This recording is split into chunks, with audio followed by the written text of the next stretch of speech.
유난히도 캄캄한 밤에 나 홀로 너를 생각하네. 이런 기분 설명할 수 없어. 원래 이맘쯤 welcome back to laughing noise. तो आप देख रहे हो अपना चैनल लाफिंग नोइज। मैं हूँ आपकी होस्ट लाफिंग। और हम ना आज आप लोग की डिमांड पर एक वीडियो लेकर आ रही हूँ।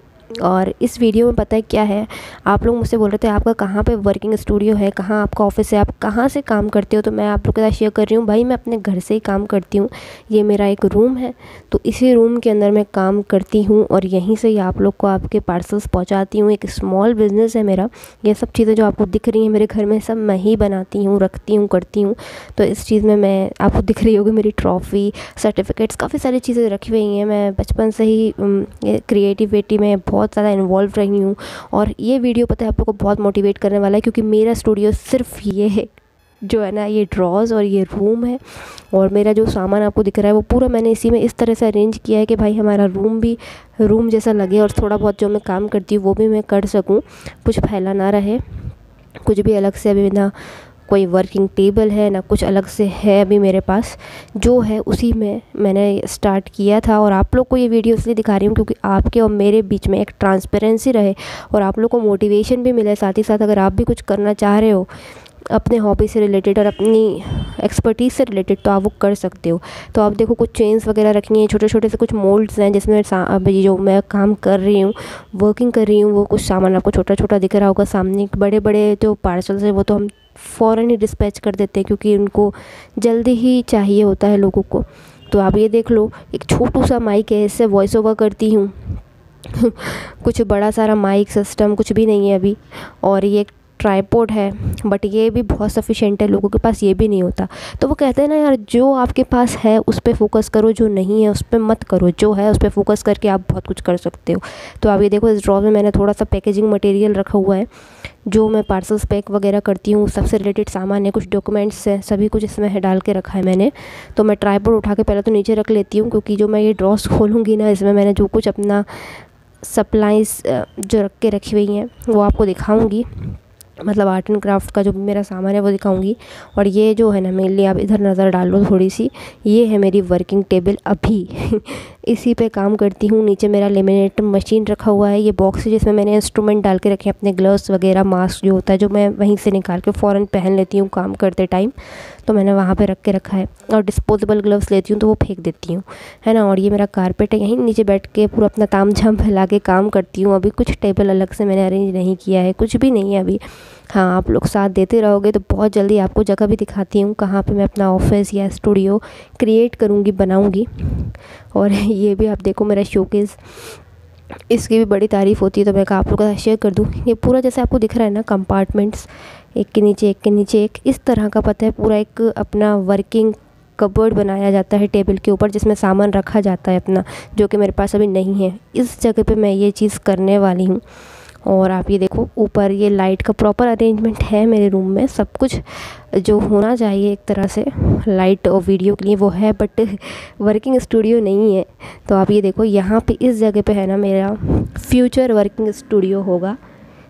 तो यहाँ पे मैं फोल्डेबल जो टेबल होता है ना, वो काफ़ी महंगा आता है, तो उसको यहाँ पे अरेंज करवाऊँगी, अच्छा ही करवाऊँगी। और इस तरह का एक रेक जो है ना यहाँ पे बनाना सोचा है मैंने। उसमें कुछ अपने फ्रेम्स और नीचे कबर्ड्स डालूँगी, जिसमें मैं पूरा अपना जो क्राफ्ट का सामान है वो रखूँगी, जो खींचा और निकाला, और ईज़िली यहीं पे बैठ के अपना काम करूँगी टेबल पे। और नीचे कुछ स्टूल्स वगैरह या चेयर्स डाल लूँगी। तो इसके साइड में यहाँ मैंने सोचा है अपना स्टूडियो बनाने का। तो चलिए अब मैं अपना आपको सामान दिखाना स्टार्ट करती हूँ। कबर्ड तो खोल ही लिया है मैंने। आप ये देखो, प्यारी प्यारी सी चीज़ें हैं, ये सब चीज़ें मैं यूज़ करती रहती हूँ। और आपको दिखाऊँ मैं, देखो आप ये डिब्बी पे 80 रुपीज़ लिखे हैं, इधर आप साइज़ देखो डिब्बी का। देख रहे हो। तो आप लोग को लगता होगा यार कॉस्टली प्रोडक्ट है, तो भाई प्रोडक्ट कॉस्टली नहीं है, मटेरियल जो होता है ना वो महंगा आता है। रेज़न खुद में एक महंगा चीज़ है, ठीक है ना। तो यार 100-200 रुपये भी अगर ना बच रहे हो फिर क्या फ़ायदा है ना। क्योंकि देखो, अब आप ये देखो, ये सब चीज़ें तो ये कस्टमाइजेशन के हिसाब से सबको अलग अलग चाहिए होता है, सबके लिए अलग अलग चीज़ें हमें लेके आना होती हैं। क्योंकि हर इंसान की अलग डिमांड होती है। कस्टमाइजेशन का ही मेन हमारा काम है। जैसा आप चाहोगे, जो आप चाहोगे आपको वैसा हम बना कर देते हैं। ये नहीं अपन ने होलसेल में 10-20 डब्बे उठा लिए या कुछ भी चीज़ उठा ली, गिफ्ट आइटम उठा लिया, फिर उसको अपन एक रेट पे बेच रहे हैं। वो चीज़ काम अलग होता है, इसमें बना ठना मार्जिन होता है भाई, उसमें पैसा भी ज़्यादा मिलता है। लेकिन कस्टमाइजेशन और हैंडमेड के काम में बहुत मेहनत होती है। जैसा कस्टमर कहता है उसको वैसा कस्टमाइज़ करके देना होता है, और हमें सिंगल ही बना के आगे भेजना होता है। तो इसीलिए ही तो हैंडमेड प्रोडक्ट्स महंगे होते हैं। इसमें ह्यूमन टच होता है, एक ही इंसान सारी चीज़ें संभाल रहा होता है। आपके लिए मार्केट जाता है, जैसा आप चाहते हो वो सामान फिर आपके अकॉर्डिंग लाया जाता है, फिर काम किया जाता है। और हो सकता है कि आपके लिए मार्केट बार बार ना भी जाया जाए। पहले से देखो, ये चीज़ें तो पहले से मैं करके रखती हूँ, क्योंकि ये तो कंपलसरी चीज़ें हैं, यूज़ होती ही हैं हमारे काम में। ये कुछ ड्राइड फ्लावर्स हैं जो मैंने ही फ्लावर्स को ड्राई करके रखा है। ये रोज़ेस के लीव्स हैं, जो रोज़ जो होते हैं ना, वो भी तोड़ के बिल्कुल मैंने सुखा के रखे। तो मेरा प्रीशियस बॉक्स है ये, देखो आप, कितनी प्यारी चीज़ है ना। कमेंट करके बताना कैसा लगा आपको ये। तो इस तरह से जो होता है ना सामान, हम हैंडमेड प्रोडक्ट्स में भी कुछ सामान ऐसा होता है लोग पहले से लेके बहुत सारा रख लेते हैं, फिर बार बार का ज़रूरत नहीं पड़ता तामझाम।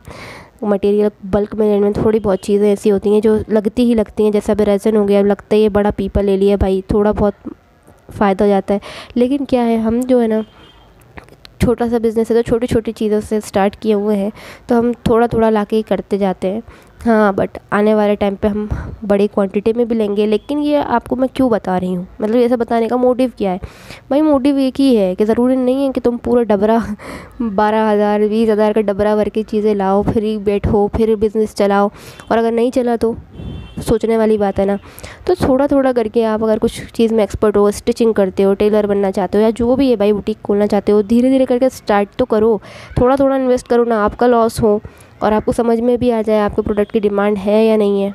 ठीक है ना। इस तरह से जैसे मैं काम कर रही हूँ आप भी कर सकते हो। तो सीधी बात है भाई, हर इंसान का स्टूडियो नहीं होता, हर इंसान का जो होता है ना 20-25 हज़ार लगाए और बस बैठे हैं, ऐसा नहीं होता। कुछ लोग वो भी होते हैं जो अपने मेहनत के, अपने दम पे बहुत कुछ करना चाहते हैं। ठीक है, for the artist inside you. तो हर इंसान में एक आर्टिस्ट होता है, हर इंसान में एक यूनिकनेस, एक खूबी होती है जिस पे वो काम कर सकता है। और ये जो है ना, देखो आप, मैं कुछ ही टाइम पहले गई हुई थी, तो ये बैग आपको दिख रहा होगा, तो द आर्ट बॉक्स करके ये शॉप है, स्टेशनरी है, बहुत अच्छी स्टेशनरी है। ऐसा लगता है यहाँ जाके सभी चीज़ें ले लो। आपको कभी उसका भी टूर करवाऊँगी, कमेंट करना टूर कर रहा है, देखना है या नहीं, तो दिखा के लाऊँगी। छोटी छोटी सी चीज़ें हैं वहाँ से लेके आई हूँ, कस्टमाइजेशन जो मुझे करनी है उसके लिए लेकर आई हूँ। तो क्या होता है कि पहले एक चीज़ बनाती हूँ, फिर उसका फ़ोटो डाल देती हूँ, वो लोगों को पसंद आता है तो फिर उसके ऊपर ऑर्डर आ जाते हैं। तो इस तरह से पहले एक चीज़ बना के रखती जाती हूँ, एक करके बनाती हूँ और उस पर ऑर्डर लेती जाती हूँ। तो इसी तरह से मैंने जो अपनी लिस्ट तैयार की है ना, वो ऐसे ही की है। ऐसा नहीं था कि मैंने पूरे इकट्ठा बना लिए थे, सामान ला के रख लिया था, ऐसा नहीं है। और ना ही ऐसा करना चाहिए स्टार्टिंग में, अगर आप अपने दम पे कुछ करना चाह रहे हो तो अभी देखो छोटी छोटी सी चीज़ें हैं। मैं आपको इनवॉइस भी दिखाऊंगी कि ये कितने का मुझे पड़ा है सामान। ये 300 रुपये का सामान है, इतनी छोटी छोटी सी चीज़ें हैं। ये देखो, आप ट्विज़र भी लेके आई हूँ, जैसे छोटी छोटी सी चीज़ें उठाने के लिए, रज़न में वर्क करने के लिए। अभी तक नहीं था, हाथ से कर दी थी, आप ये देखिए। तो मैं आपको स्लिप भी दिखाऊँगी। तो इतनी सी चीज़ें 300 रुपीज़ की हैं, तो आप खुद सोचिए। तो भाई ये होता है एक्चुअल में। और फिर मेहनत अलग, फिर पैकेजिंग का जो होता है ना, उसका जो होता है, अब अगर कोई नॉर्मल पैकेजिंग कर रहा हो तो छोटी से छोटी पैकेजिंग करेगा, रैप करेगा, छोटा सा छोटा फोल्ड करके चीज़ को भेजेगा। लेकिन मैं करती हूँ गिफ्ट पैकेजिंग, तो पूरा फैला के अपने आइटम को इस तरह से डिस्प्ले करके रखती हूँ, क्योंकि गिफ्ट पैक कर रही हूँ तो उसमें वज़न भी ज़्यादा जाता है, पैकेजिंग भी एक्स्ट्रा करती हूँ तो उसमें पैसा ज़्यादा लगता है। तो हर चीज़ के हिसाब से है ना, पैसा जो होता है जाता है। तो अपना थोड़ा बहुत मार्जिन, 100-2 रुपये नहीं बचेगा तो फिर क्या है। इसलिए आपको लगता होगा हैंडमेड प्रोडक्ट एक्सपेंसिव है, लेकिन वो एक्सपेंसिव नहीं है। उसमें एक ह्यूमन टच होता है, एक आदमी की मेहनत होती है, सभी चीज़ें होती हैं। तो अब ये लाइट मैं बंद कर देती हूँ और ये मैंने रख देती हूँ। ठीक है, आपको मैंने दिखा दिया ये टेप वगैरह, छोटे छोटे से ग्लिटर्स। तो यही है मेरा जो काम है। और इसके अलावा भी घर में, रूम में और अलमारियाँ हैं और अलमीरा हैं, कबर्ड्स हैं, जिसमें मैंने ऐसे ही अरेंज करके रखा हुआ है थोड़ा थोड़ा सामान। सब जगह से इकट्ठा करके ला के अपने टेबल पे काम करती हूँ। ठीक है, तो अभी जो स्टूडियो होता है प्रॉपर वो नहीं है। बहुत जल्दी आप लोग साथ देते रहोगे तो अपन बनाएंगे स्टूडियो, वो भी आपको दिखाऊंगी। ये लेमिनेटर है जो यहाँ रखा हुआ है, ये सब चीज़ें भी एक टेबल पे अच्छे से अरेंज करूँगी। और ये आपको दिखा रही हूँ मैं मल्टी कलर की थीम पे मैंने ये सेट करके रखा है। आपने मेरा बेडरूम मेकओवर ना देखा हो ना वीडियो तो जाके देख लेना, काफ़ी अच्छे उस पर व्यूज़ आए थे। वही एक मेरा बेस्ट वीडियो है अब तक का, और उसी के रिलेटेड मैंने ये मेकओवर किया था पूरा मल्टी कलर पे। ये ड्राइंग रूम भी अपना सेट किया था मैंने, तो आपको दिखा दिया मैंने, ये भी देख लो आप। इसकी भी मेकओवर की थी मैंने, और यहाँ पे मेरा फ्यूचर स्टूडियो आएगा। और अब आपको दिखाती हूँ अपना बाहर का स्पेस, बालकनी। इसका भी वीडियो जो है ना पूरा मेकओवर का डला हुआ है, चैनल पे जाके देख लेना। देख लो, रात ही मैंने शूट किया तो फ्लावर्स आपको दिख रहे होंगे रखे हुए। और ये आप देखो प्यारी सी हमारी बालकनी पूरी मैंने मेकओवर की है, क्योंकि मैं होम एज डेकोर से रिलेटेड भी वीडियोस बनाया करती हूँ। तो अगर अभी तक सब्सक्राइब नहीं किया हो तो कर लेना, ये चीज़ में भी मैं काफ़ी काम करती रहती हूँ, तो आपको इस तरह के वीडियोज़ भी मिल जाया करेंगे चैनल पर। और यही है हमारा स्टूडियो। तो भाई यही है, अभी तक सोचना मत। अब कोई अगर सोच रहा है कि करना है करना शुरू करो, सोचते रहोगे तो सोचते ही रहोगे।